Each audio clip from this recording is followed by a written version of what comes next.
Good evening, everybody, and welcome to another edition of 108 Stitches Baseball Talk. The second half of our doubleheader. Our first broadcast obviously was inside the pigskin, and here we are talking some baseball. Let me introduce the crew here. First of all, Candy, welcome back. Thank you, Scott. It's great to be here. Hi, guys. And we got Jordan Long.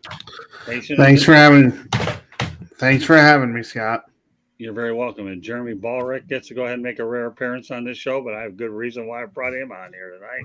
Yeah, let's keep looking around there. Okay. It's rarefied air, Jeremy. Yeah, rarefied air. It's almost as thin as the air the balls fly through up there at Colorado Rockies Stadium. Ooh. Oh, Coors Field. Okay, just so you know, we got to get you up to speed on baseball. Glad to have you on the baseball show, Jeremy. You know that little thing. Glad to be here. Okay, yeah, good. It's a little white ball. It's about a third of the size of a football. Right, exactly. Or we call not it even. Maybe an eighth. A third might be the softball. Oh, that's what it is. I'm sorry. I get this guy into a geometry situation. We'll never get to the topics because I don't pretend to know anything about math, and I never will. And last but not least, one of the authors on this crew, George Eichhorn. Oh, hi, everybody. There you are. Good to be here.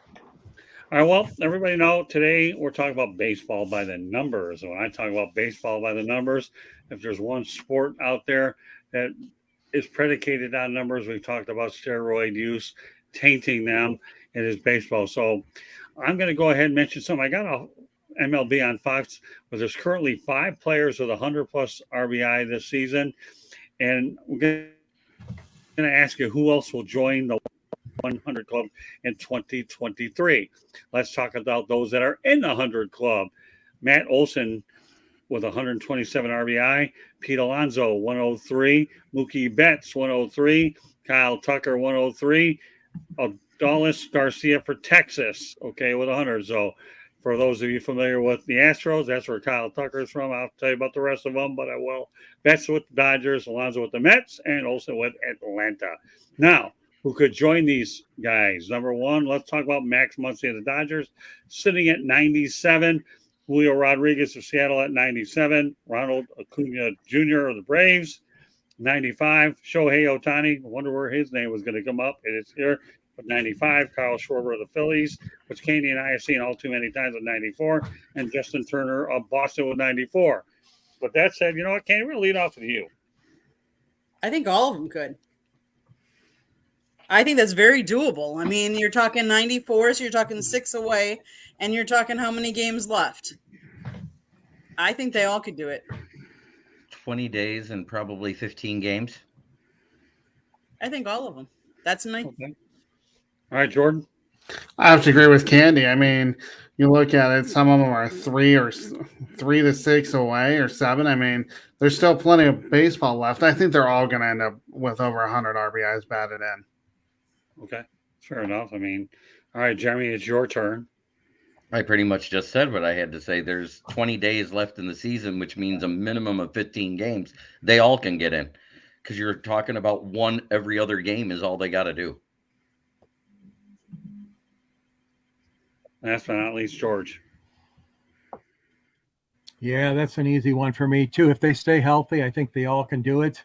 The sad part is you won't find a Detroit Tiger among those, although hats off to Torkelson, who leads the team in home runs and RBIs. But, yeah, Scott, I think those guys that you mentioned, as the pennant races intensify even more, the wild card chases, I think all those guys in the 90s should be able to hit the magical 100 RBI. Well, the reality is you're only 6 away from this group getting in there. But you know what? It's still worth talking about how many have actually reached the 100 mark versus how many more can get there. I think that's the most intriguing part about these sets of numbers. And again, you're only talking a half a dozen away, with the last one here being Justin Turner on the list, Kyle Schwarber. We know he can get RBIs in a bunch because he's a home run hitter in the first place. So, all right, well, we're getting you started off on an easy note. But now let's go on to the next one. The last 5 times a player reached 50 home runs in a single season. Now, this is a really interesting list as well, okay? And Matt Olson joined that number yesterday. So I want you guys to predict how many that he'll hit. But we're going to start off listing the names of these individuals. Matt Olson has 50, obviously in 2023. Aaron Judge, 62, 2022, a year ago. Pete Alonso, 53 in 2019 of the Mets. Aaron Judge again makes the list, 52 in 2017. And Giancarlo Stanton got 59, but not with the Yankees, but the Miami Marlins. Okay. So how many bombs will Matt Olson hit? Candy? He has how many games left? I'm going to say Approximately 15. 18. I say- think I don't know if he's played in every game so far, but he's going to hit 3 more. What about you, Jordan? I'll go with at least 53. I think the high amount for him is 55. Okay. Fair enough. Jeremy?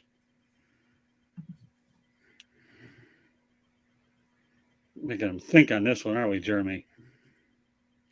Or are we making Might be him a little think frozen, maybe. on this one? Yeah, that's okay. I know he got frozen when I threw the question in his way. All right. We'll go on to George until Jeremy takes the David Copperfield out of his vocabulary and reappears. All right, George. Go they're ahead. on a roll right now, Atlanta. I'm going to give him 57, Scott. 57 home runs. Right. Okay. And I'm going to go 55. Okay. And Jeremy, well, we'll come back to it later. So, on the last night on Fire Up Wisconsin, we talked about Craig Counsell, right? And, well, now we know he'll have to get another connection. But we'll preface it until he gets back on here, okay? Craig Counsell, will he sign or re-sign with the Milwaukee Brewers? And, I guess that's a question we're going to probably mention in about a moment. But the worst kept secret became a reality today as the New York Mets are hiring David Stearns as president of baseball operation. There you go. Baseball operations. A 38-year-old Manhattan native is the first to hold this position and is heading home. GM Billy Epler is the second in command, and this job actually starts in October. But the Mets were denied permission by the Brewers in 2021, and then of course Stearns resigned in 2022, and now he'll be back later. So, with that thought, Candy, what are your thoughts about the recent developments in Milwaukee? David Stearns has been on he's been a consultant for the Brewers this last year. He was their GM from 2015. He stepped down in 2022. In 2021, New York wanted to talk with him, wanted to interview him. The Brewers said no. Then he quit in 2022, but then he came back as a consultant this year. It is no surprise that he is going to the Mets. That's his dream job. He grew up, that was his team. So that doesn't surprise me. Now, does that affect Craig Counsell? That I'm not sure of. Craig Counsell has 3 young kids, and I shouldn't say young. They're playing ball, and he wants to spend more time with them. He wants to see them play. Does he? I don't see him leaving the Brewers for another job, at least not another manager job. Would he consider maybe a GM job, maybe a baseball operations?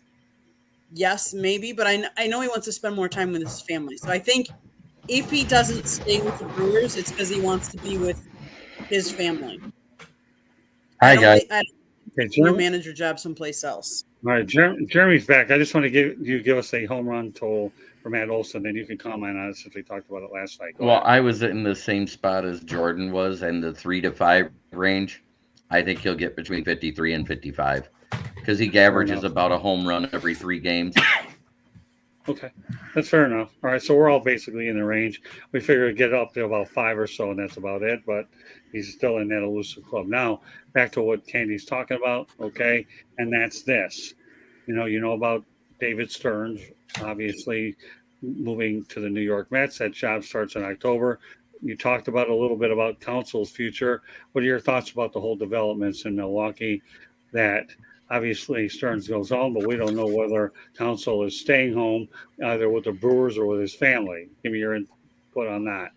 Well, with what I read, it looks like he wants to spend more time with his family, with his grandchildren and his young kids that are playing college and semi-pro ball. So I get that if he does, but if he wants to stay as a coach, it'll be in Milwaukee. Okay. Seems fair. All right, Jordan. Well, with Craig Counsell, I mean, you always want to stay home with your family when you're playing 162 games a year. It's really hard to do that. Could I see him stepping away? Sure, to watch his children play baseball, or his two sons anyway. But I don't think he's going to go anywhere else. It's either going to be in Milwaukee or he's going to go watch his kids. I don't think there's any other way around it. He'll either be a manager with the Brewers next year or he's just going to step down, take time off. Okay. Last, George. Yeah, when I saw that headline, I thought, oh my God, they brought back David Stern from the dead, the former NBA commissioner. All kidding aside, it was a good move for the Mets. We saw it in Detroit. They hired a young, brash, young guy from the San Francisco Giants named Scott Harris. Oh, So now thank the God. Mets When are- I heard, ooh, I was Mets like, are I'll trying wait. to do the same thing. But there are a lot of sharp young men and women in baseball that deserve promotions. As far as Craig Counsell goes, yeah, I agree. I mean, I saw what it did to Alan Trammell. I saw what it did to Kurt Gibson. There comes a point where you say, you know what? Enough's enough. I don't want to be in the big leagues. I don't want to be coaching anymore. I don't want to be managing. I want to just take it a little bit easy. Tigers have been very nice in their situation to former stars like Gibson, Horton, Jim Leland, Alan Trammell, and they gave them all cushy jobs called assistant to the president or special assistant to the general manager. I see the same thing happening for Craig Counsell if he elects not to stay on. He's a good guy, though. Good guy, good manager. I'm Yeah, sorry, when Jeremy. I just wanted to say, when I heard Daniel Stern, I didn't think of David Stern. I thought of that guy that played as Joe Pesci's Mook in Home Alone. We have a Home Alone reference on this show. Okay, And it had good nothing to do stuff. with Joe Burrow looking Well, like you know Macaulay what? Culkin. No, I can only imagine. Keeping on point here a little bit, I'm happy that Stearns gets to go to the Mets. This is something that's been 3 years in the works. He had to just set out his contract and do what he had to do. When it came time to go, it's probably, as I said, it was the worst kept secret on the planet. Now he gets to go back. And Billy Epler will be the number 2 man, but Steve Cohen knows that it wasn't easy for him to have to trade Justin Verlander and Max Scherzer, and they had definitely one of those situations where you traded superstars, you had high expectations, and all of a sudden, what do you end up having here?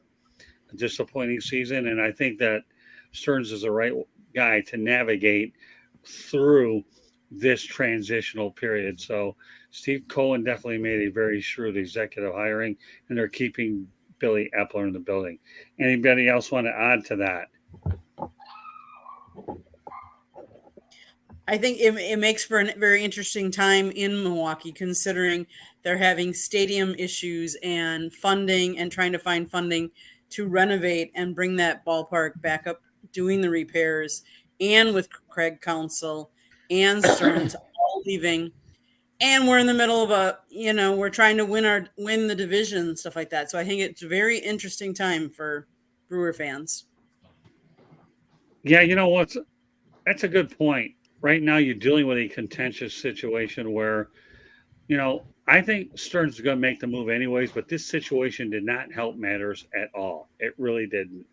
But this move could have happened in 21 long before the stadium issues were actually brought to the forefront. But to add another, and yet, mind you, the Brewers are on their way towards clinching the division. I don't know what the scores of the Marlins game now, but they clobbered the Marlins 12-0 last night. 3-1, top And of 8. Milwaukee's leading Miami. Correct. Yes, it's a Well, middle of 8, 3-1 Brewers winning so far. Okay. Well, very good. So, But I Get also it. think if council does leave, that this will make for an interesting who they go after and who wants to come to Milwaukee, knowing that right now we're in the middle of a stadium issue, and with Stearns leaving. So I it's not like Milwaukee's normally a very how should I say this? A destination Attractive. place. It's not a sales, there's state income tax, there's cold winters, not that they have to live there in the winter and stuff like that, but I think it just makes for very interesting who might be interested in the role if Craig does Well, step down. well, you never know though. They could go to an internal hire. One name I've heard mentioned out there, Jordan. Maybe you can confirm it. Pat Murphy. Is he a guy that I think they're looking into? I don't know, but when you have a hard time finding an outside candidate and you want to keep continuity going, you could always stay with an internal candidate as well. I mean, that's something that will play out, and we'll monitor the situation. Right now, the Brewers, let's not kid yourself, they're having a dynamite year. And last year at the trade deadline, everybody gave him a hard time dealing Josh Hader. I don't think, look where the Padres are now versus where the Brewers are a year later, and all of a sudden those moves don't look that bad at all, do they? So Mm-mm. it'll be interesting to play out. It really is. So I would, if council leaves, I really do have a gut feeling that we could be looking at an internal candidate in Milwaukee. Of course, Jeremy and Candy will give you updates on Fire Up Wisconsin. And what I want Jeremy and Candy to do while we have you both on the line is, Jeremy and Candy, why don't you give the audience an idea of what you two are looking to get out of Fire Up Wisconsin? This is an opportunity to talk about your show. Well, we are just basically trying to make people more educated about Wisconsin sports, whether it be the Wisconsin Badgers, Milwaukee Brewers, Milwaukee Bucks, and of course that Green Bay green Packers.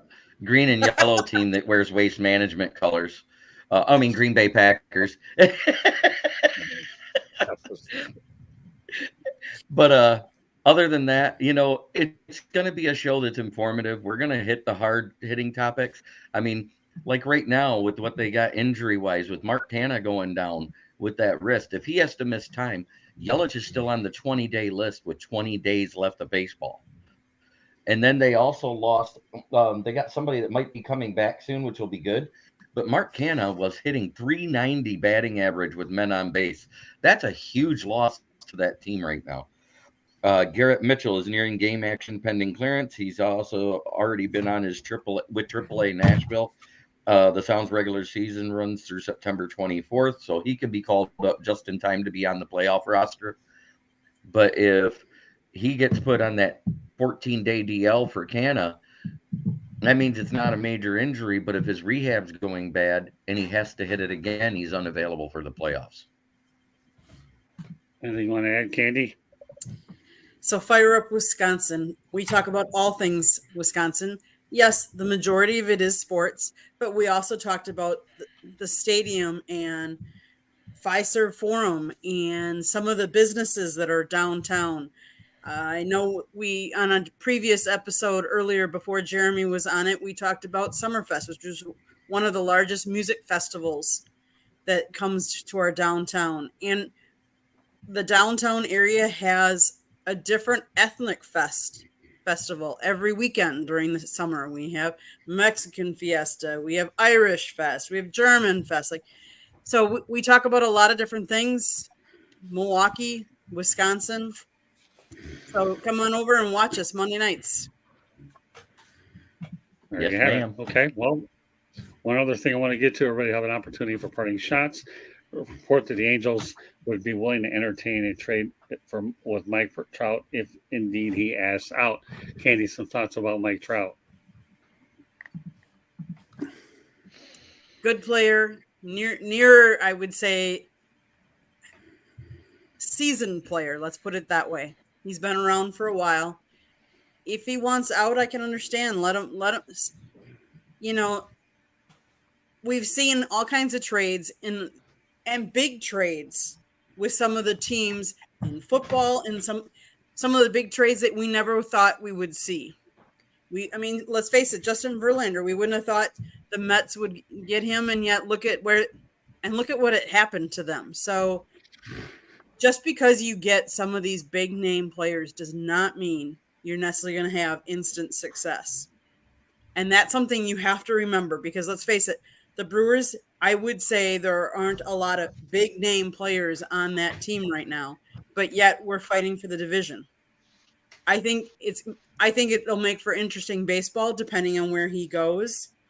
There's always been rumors. There's been rumors about Shohei and what is he going to do and is he going to stay? So I think it'll be an interesting offseason. Jordan. Well, you look at Mike Trout. I mean, he's been with Los Angeles since 2011. He's been loyal to them. The only thing is, though, they've only made the playoffs once. And it just shows you that they're not a winning baseball organization. If Trout really wants to go somewhere to win a ring, it's not going to be in LA. So you might as well see what the trade value is. Plus, he has 7 more years on that contract. So wherever he goes, it's not going to be a 1 or 2 year deal. It's going to be 7 years that you're locked in for. All right. Mike Jeremy? Trout, fantastic player the last 12 years. Done really good in the regular season. The problem with Mike Trout is they haven't had a good enough team to win a playoff game around him. They don't have enough support in that lineup. And the pitching, outside of their top 3, it gets abysmal after that. So that's why they struggle to make the playoffs. That's why they struggle to win when they do get there. Mike Trout is not the reason they lose in the playoffs, but it doesn't look good when the rest of the team fails.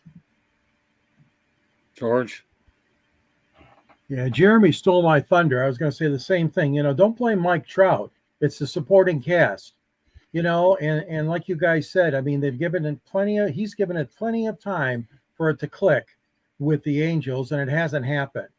Now, I'm telling you right now, I'll go on record to say if they lose both Ohtani and Trout, good luck trying to sell season tickets next year in Anaheim. Good luck, because you have ruined 2 of the best prizes that you've got. Yeah. The Angels have. And I know they cost a lot of money. I know that. And maybe that's part of the reason why you can't get more better pitchers there, because of the lack of salary space. But I don't blame Mike Trout at all. He can be a winner. He is a winner. And whatever team he goes to is going to be so much better because of him. He's given them a lot. He's given them his heart and soul all these years.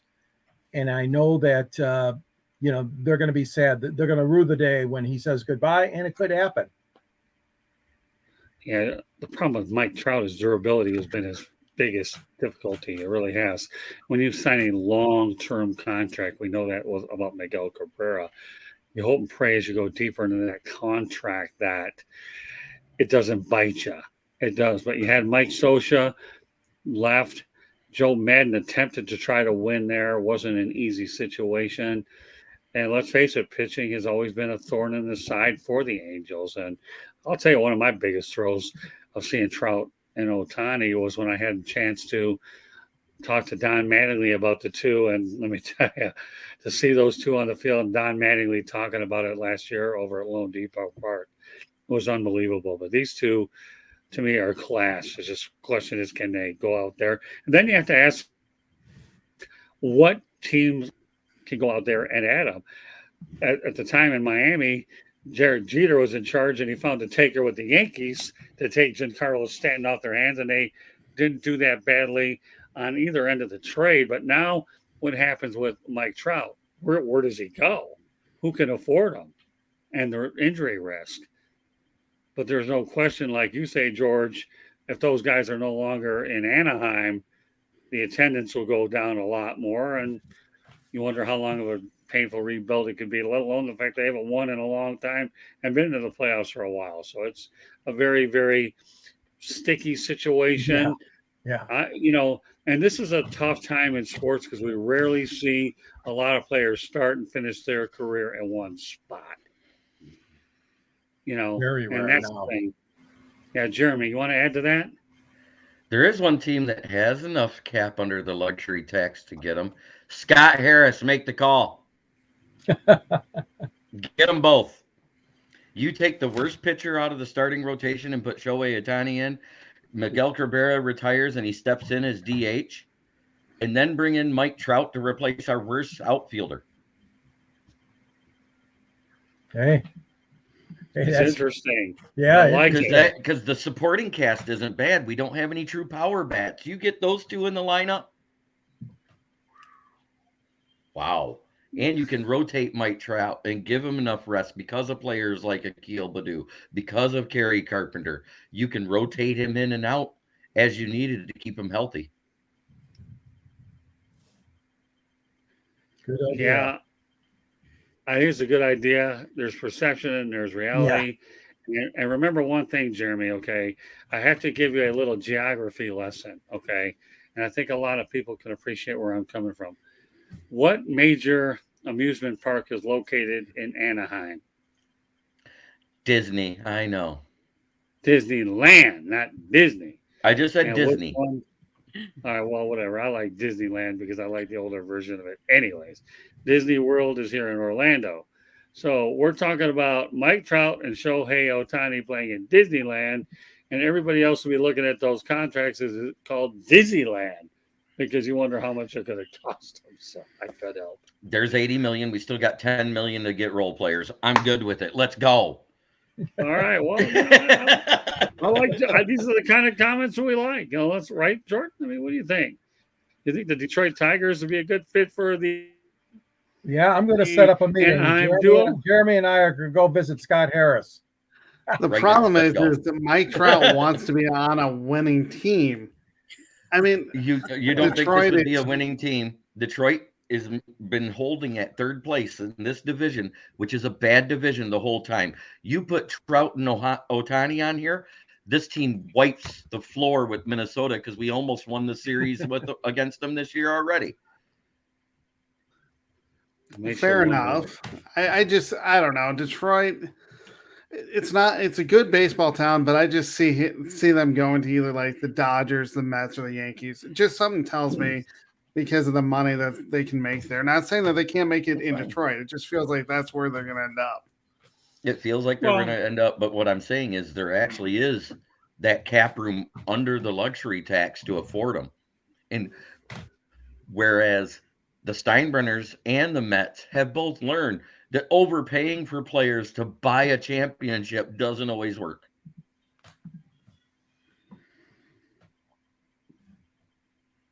Yeah, but you got to remember you got Hal Steinbrenner versus George Steinbrenner. George Steinbrenner would buy him tomorrow. Hal Steinbrenner is a little bit more thrifty with the Bucks. I mean, you know, I know what George Steinbrenner is like, and my meetings with him were pretty interesting. But I learned a lot, and I know that the thing I learned about the boss is don't ever ask him about managers, or he's gonna give it to you, and you're not gonna like it. But it was still a good experience. All right, Jordan.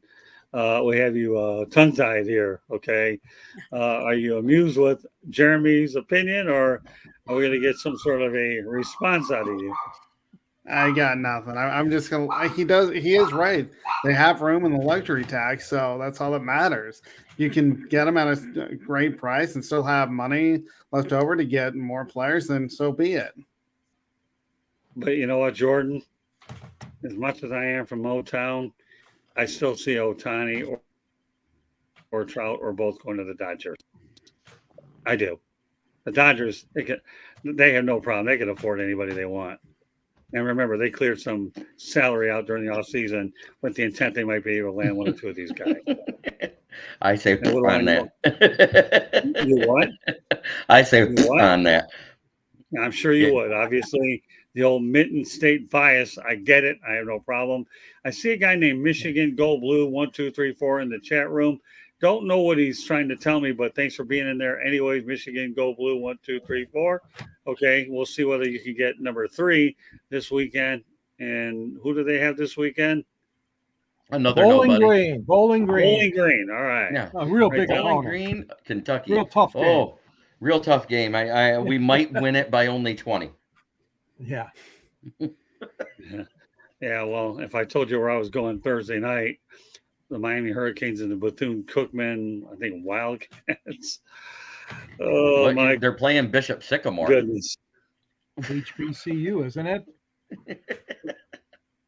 Who, Bethune? Yeah. Yeah, I Oh, was yeah. joking. Yeah, they're in Yeah, HBCU, and some how of do you those spell it? teams come back and come back and Yeah. surprise these upper teams.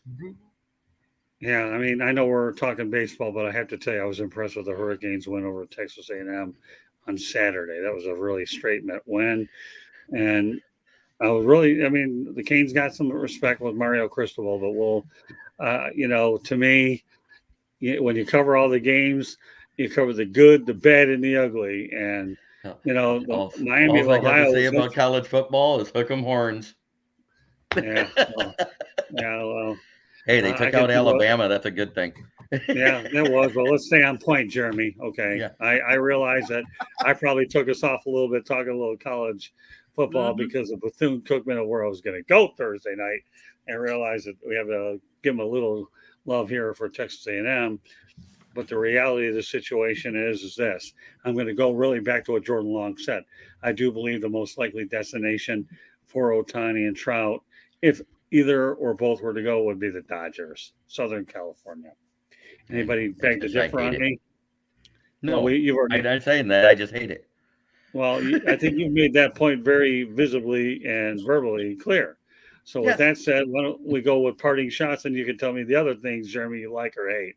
Well, we'll go ahead and start off with Jeremy since he is not chomping at the bit at parting shots. Well, it's been a great week for Michigan sports. The Tigers have shown signs of life and being able to tread water and stay above the other two teams below them in the division.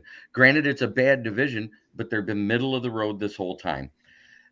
I like what I'm seeing out of Detroit. With Milwaukee, it's going to be harder without Canna in that lineup to win games. I hope it's nothing serious and he doesn't have to go on the DL at all. That would be a huge blow to the Brewers' offense right now. I hope they do get the other guy back that's coming up. But Yelich is on the 20-day DL list, and it looks like he's going to miss the rest of the season, which means he misses the playoffs. Okay. George? Well, it's a real source of pride for me tonight as my son-in-law took the field at Comerica Park as they honored first responders.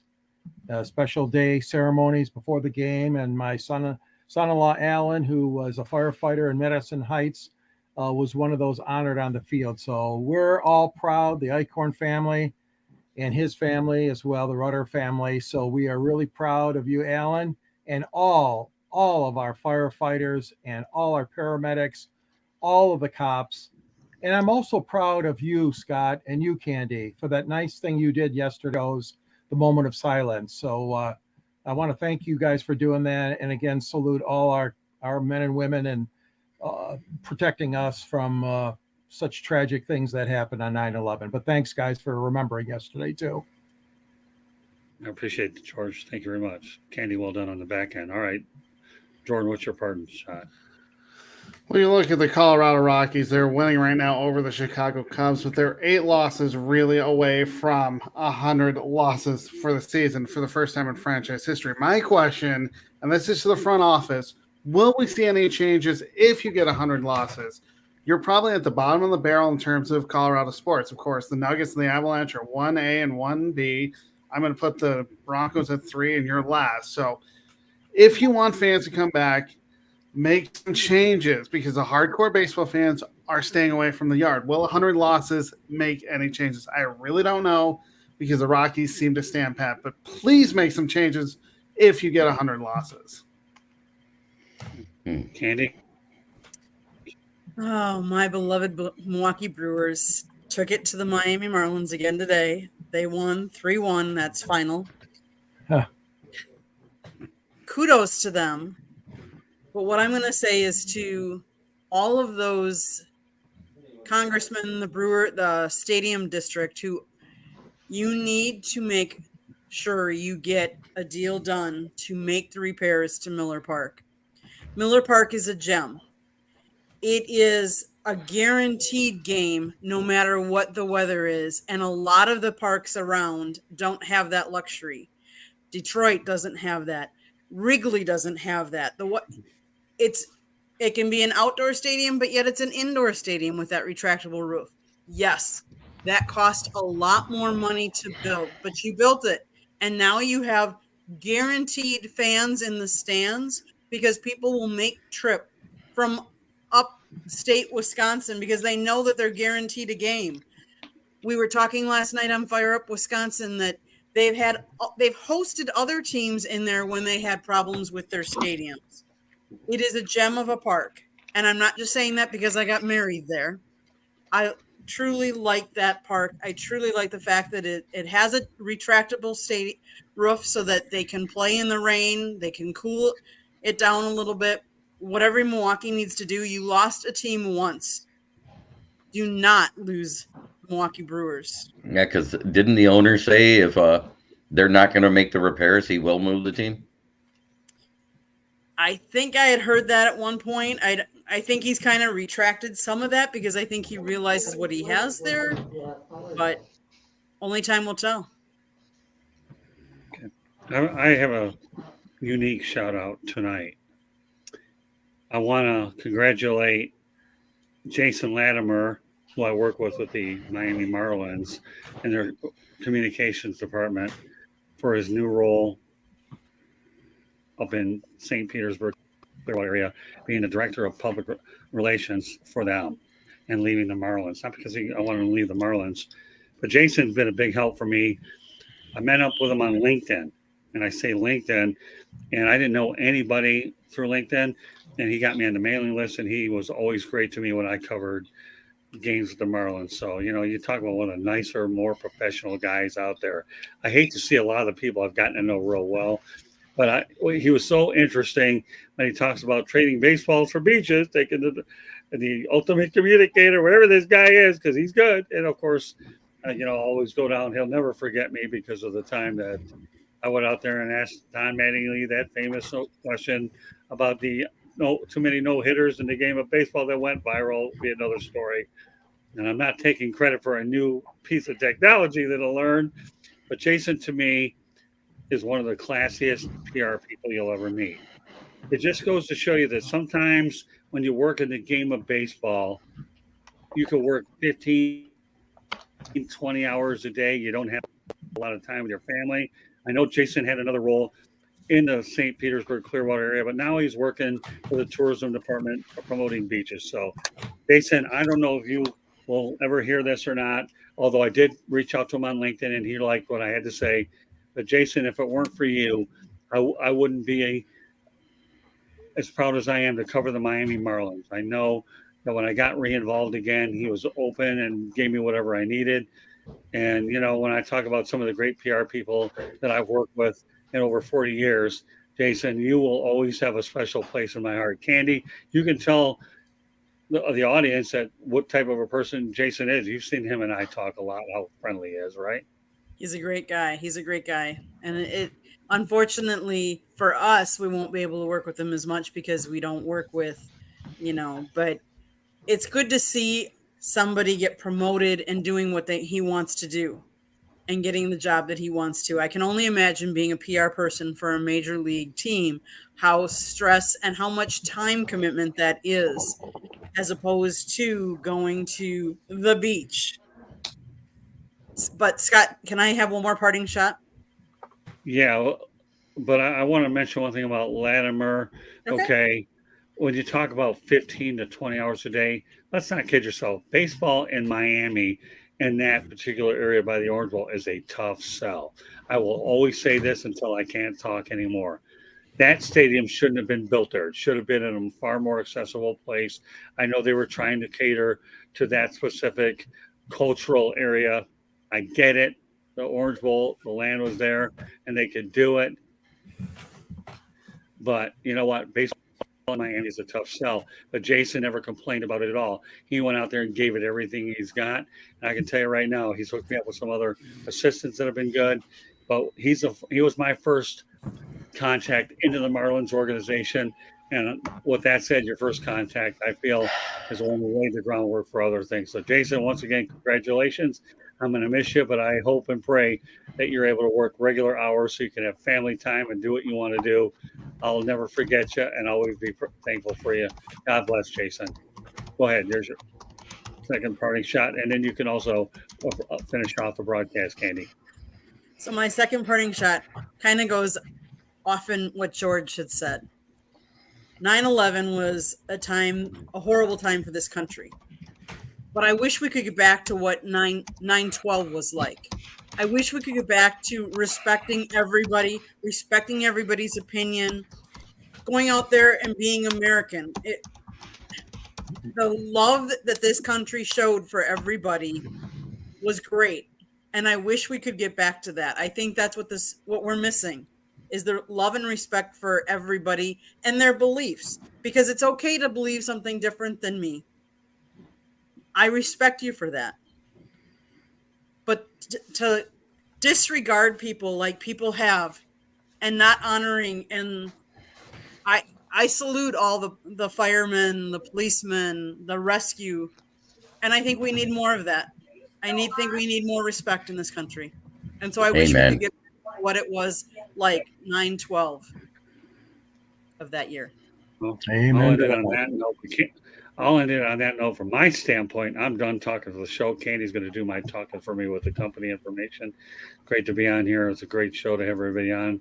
And it's an opportunity to tell everybody know about the work that Candy and Jeremy are going to do on Fire Up Wisconsin. Jordan, what can I say? You're truly one of the best baseball people I have, and I'm glad that you're on here. And what else? I'm done talking. So that's it. Candy, take us home. Let everybody know how they get a hold. I'm done for the night. Well, let's go around the room and we'll be the last ones. Jordan, how can everybody get a hold of you? You can follow me at SportsScoop1 on Twitter or X or whatever it's called now. I have a blog that I write Mondays through Fridays at sports-scoop.com. I also have my own show, Under Review, which is my take on Colorado sports with a sprinkling of national sports stories as well. George, how can everybody get a hold of you? Well, they can get a hold of me under the South Florida Tribune. I write for the Motor City Tribune with great writers like Jeremy Ballrick and Scott Morgenroth. And I also have written a book called Detroit Sports Broadcasters on the Air. And Scott's in that book and so many other great Michigan sports broadcasters. And there's a link to that. Candy puts a link right at the end of my column. You'll see. So it links you back to Amazon to order a copy. You can reach me at gicorn@yahoo.com and Twitter X at SanGSports99. And also I'm active on LinkedIn under my name. And you can reach me here, obviously, on these great shows, 108 Stitches, Inside the Pigskin, Pundits Pundit, and Sports Exchange. Jeremy, how can people get a hold of you? Well, like George, I'm also at the Motor City Tribune under the SouthFloridaTribune.com website. You can also find me at Smokin' Jeremy B on Twitter, or X-Rated Films as it's called now. Or you can also find me right here on the South Florida Tribune YouTube channel anytime Scott needs me, mostly on Fire Up Wisconsin and the Professor and Pupil. But I fill in whenever he needs another person to give an opinion on sports. Am I a little brash and unruly? Yeah, I am. But that being said, I also want to tell everybody thanks for watching and being in the chat for my channel, DC8091 and Michigan Go Blue 1234. Try every day to be a better person than you were the day before, because that's the only way to make the world a better place. You are listening to 108 Stitches Baseball Talk on the South Florida Tribune YouTube channel, or you could be watching us on Facebook or LinkedIn. But we would love it if you would hit that red subscribe button. If you see it next to George Eichhorn, please hit it, share, like us, tell all your friends about it. And if you like football, come over and listen to Inside the Pigskin. Wednesday nights we do Sports Exchange. Thursday nights are normally Pundits Pundit. Monday nights Fire Up Wisconsin. We'll sprinkle in a No Limits here and there. Professor and the Pupil. Let's see, what am I missing, Scott? Any other shows? Fire Up Michigan. Fire Up Wisconsin, Fire Up Florida. You just never know when we'll put one of those up. You can go over to our South Florida Tribune YouTube channel, and if you want to catch any of the Hurricanes after their last win against Texas A&M, we have some videos up, including Coach Mario Cristobal and, of course, Tyler Van Dyke, their quarterback, and others. But if you have any show ideas, please email us at southfloridatribune@gmail.com. If you like our show, you can also listen to it if you like to listen to podcasts. You can find us on iHeartRadio, Apple, Google, or wherever you get your podcasts. We enjoy having you here. I'm normally behind the scenes, although Scott's been putting me in front of the screen quite a bit lately. So you just never know. But you can also just check out our website, www.southfloridatribune.com. I do take pictures, and you can see those. You can see Scott's writing up there he's previewing all these little tidbits, and then he's going to actually write a book, and it's going to be published. So stay tuned for details on his book. Scott, take us the rest of the way home.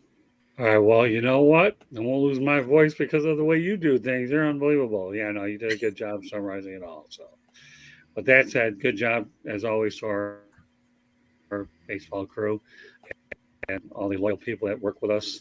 We do the best we can to try to put you in front of a lot of things. We also, coming up tomorrow night, we're going to pundit followed by the Sports Exchange. I know, George Eichhorn, you're going to be busy with the Polish Hall of Fame. So why don't we'll give you an opportunity really quickly before we sign off to promote that event ahead of time. Let them know that we hope they have a great event. Oh, well, thank you, Scott. Yeah, the 50th golden anniversary of the Polish Hall of Fame is Wednesday and Thursday night. And thanks to great supporters like Lonnie Morgenroth from the Black Rock Restaurant. We appreciate his help, Blue Cross Blue Shield. There's a number of other sponsors. We're thankful. And we're getting guys coming back. Greg Landry is coming back. Frank Tanana is coming in. Peaches Barkowitz is coming in. Steve Jabbie, the former NBA referee, is coming in. And so many other, these are all past inductees. So all the inductees were invited back for the 50th gala. And tickets, I think, are still available. If you want, you could just send me an email and I'll respond to you, gicorn@yahoo.com. It's Thursday night in Troy at the American Polish Cultural Center. Homemade Polish dinner and great. I forgot to tell you, John Paul Morosi is the MC and Ann Myers Drysdale is our keynote speaker. So great people are coming to that. Thank you, Scott, for letting me put in a couple words for it. Appreciate it. Oh, my pleasure. Again, I am a voter, so why not go out there and promote something that we both are involved in? So, Thank you. All right, with that said, this concludes this edition of 108 Stitches Baseball Talk. A little tongue-tied there. Then again, what we expect to get it anyways. But today's show is Baseball by the Numbers, and we hit you with a lot of interesting ones earlier. On behalf of Candy Ebling, Jordan Long, Smoking Jeremy B., and George Eichhorn, my name is Scott Morgan, Motor City Madmouth. Thank you for joining us on this edition of 108 Stitches Baseball Talk. And the one thing that Andy did mention a little, no limits, and we're pleased to have Jennifer Cobb, the former St. Louis Rams cheerleader, who participates a couple times a month addressing Parkinson's disease. I want to get that out there too. So with that said, that's it for us tonight. We will see you next week on the same station. Good night, everyone.